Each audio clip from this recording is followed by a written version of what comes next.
What's going on, guys? This is Real Deal Fantasy HQ with your boy LQ, back again for another great episode. Today we are talking Austin Ekeler's fantasy football outlook for the 2020 season. So, hope you guys enjoy this episode. So let's get right into the episode.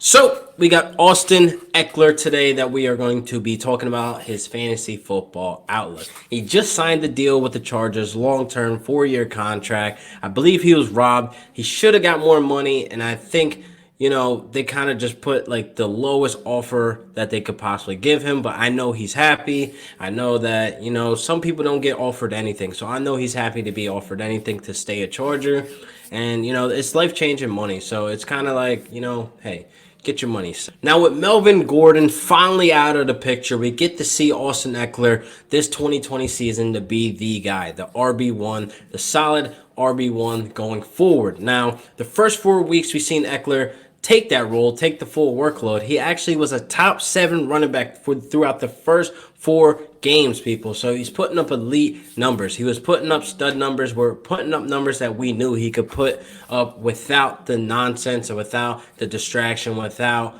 Melvin Gordon being there, period. So it's clear that he's able to handle the workload moving forward. So this is a great sign moving forward. He was getting a perfect balance between carries, double-digit carries, still seeing a lot of targets out of that backfield to be involved in the passing game, and he was averaging 15 points a game, people. So I love those numbers. I love those stud numbers week to week, and I think we can get that out of him.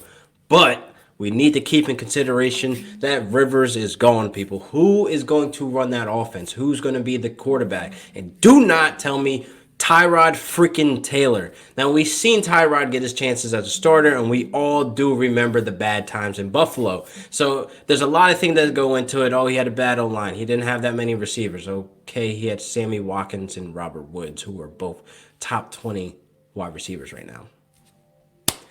There's that. But anyway, Tyrod moving forward being the quarterback, hopefully they go into free agency and they bring a guy in.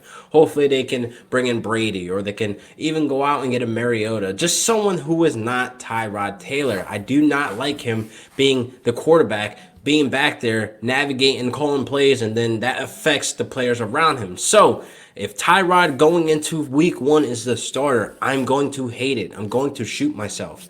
Now, hopefully they go in the draft and they go get a guy, or the free agency, like I said, because Tyrod going into week 1 as the starter does not look good for Ekeler. Does not look good for Keenan Allen, Mike Williams, Hunter Henry if he resigns, which I don't think he will, but still, not great things if they don't have a decent quarterback back there. I do not like taking Austin Ekeler in the second round or even the late first round if he has Tyrod Taylor going into week 1.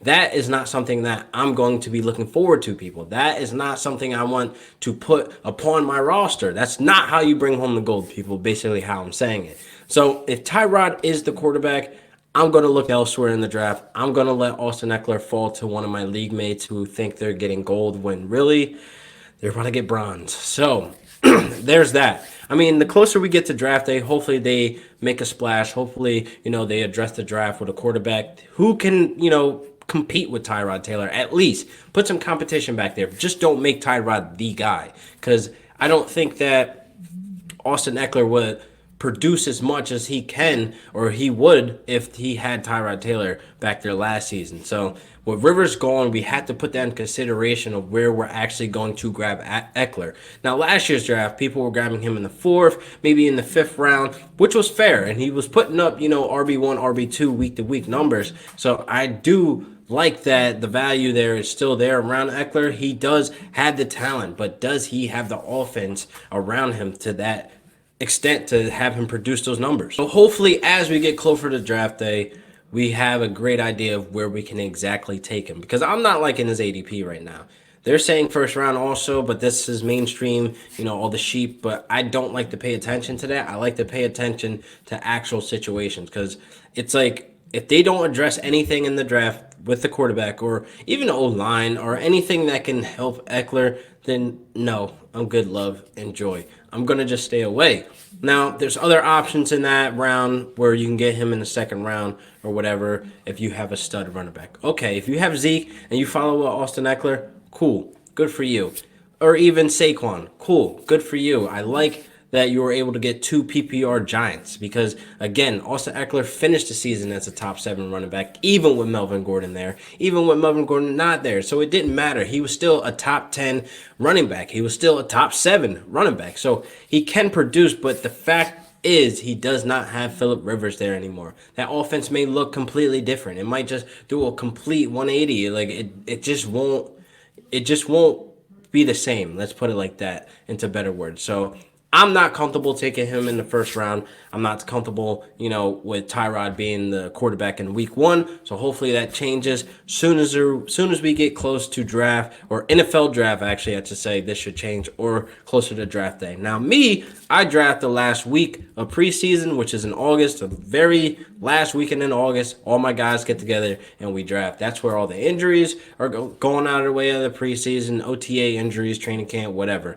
That's when hopefully injury season is over for the time being. So draft day, hopefully there's no alerts or anything like that such and such broke his goddamn fibula or broke his arm or thumb, quarterback, whatever. Like, I just like to draft at the very end so I know who to get, who to address, who's here, who's dropping. It's just a matter of just a clarity of like, wow, I could draft with no worries. I'm not going to draft in the middle of like preseason and then boom, this rookie or this upcoming or a bounce back player gets hurt. Like, we've seen this happen. Jerick McKinnon, like, I'm still pissed off about that actually. But anyway, that's my take on Austin Ekeler. I think he's going to kill it this year. I think he's going to be booming if they get a quarterback in the offseason. If they make some changes at quarterback, I'm okay. I'm full for all gas, no brakes. So that was the episode about Austin Ekeler. Let me know what you guys think with a comment below. Like and subscribe for me. Let me know what you guys think about Austin Ekeler 2020 fantasy football season outlook. And tell me where you guys are taking him. Where are you taking Austin Ekeler? Are you going to take him in the first round, take him in the second, or are you avoiding him at all? So let me know below in the comments. And I'll see you guys next week for another great episode of Real Deal Fantasy HQ with your boy LQ.